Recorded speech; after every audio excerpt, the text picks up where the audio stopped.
How big is this?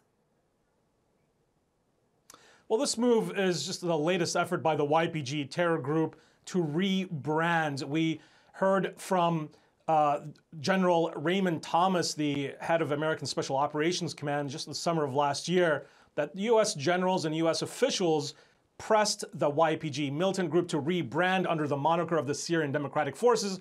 And it seems that they've now submitted an application with the U.S. Department of Justice to open up what is essentially going to be a representative office here in Washington, D.C. that will essentially lobby on behalf of this terror entity under a different brand, the Syrian Democratic Council, which they believe will be more amenable to U.S. lawmakers and to the U.S. broader public.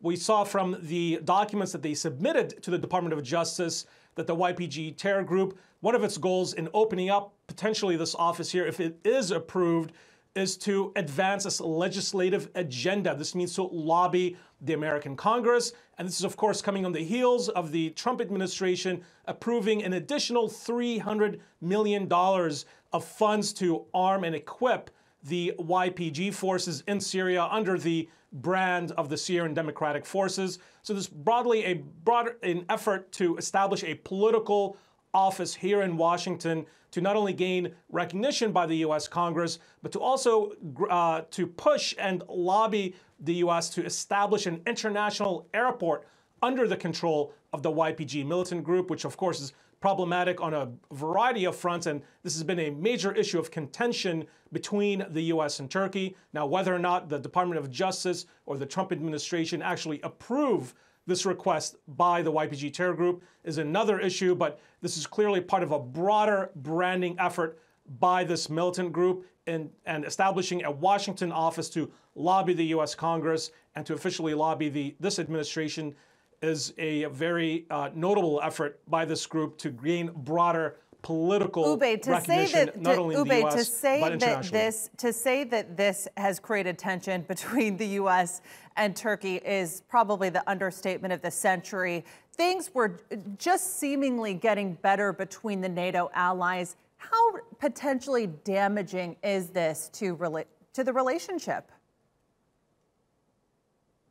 Well, this could be potentially very damaging. The fact that the Washington and the Trump administration approved an additional $300 million in funds that will go to providing weapons and training to this the YPG militant group is very problematic in terms of a Washington-Ankara relationship and in terms of what the U.S. had promised Ankara in the past that once Daesh is defeated, that it will eventually withdraw and it will end its support for the YPG terror group. We are now seeing the YPG itself saying that it will no longer fight the Daesh terror group and instead is focusing its efforts broadly against Turkey and Turkey's partner forces on the ground in Syria, the Free Syrian Army. So it's to say, as you said, is to say that the U.S. support for the YPG and this latest move by the YPG has been a source of tension is absolutely an understatement.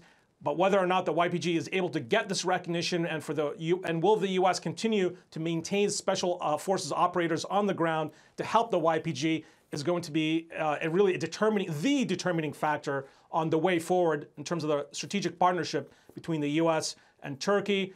We will have to wait and see what the Trump administration will react to this official request by the YPG militant group. Will it recognize it essentially as a political entity and will it allow it to have a representative office here in Washington? Oubai Shahbandar, unfortunately, we've got to leave it there. Thank you so much for being with us out of Washington.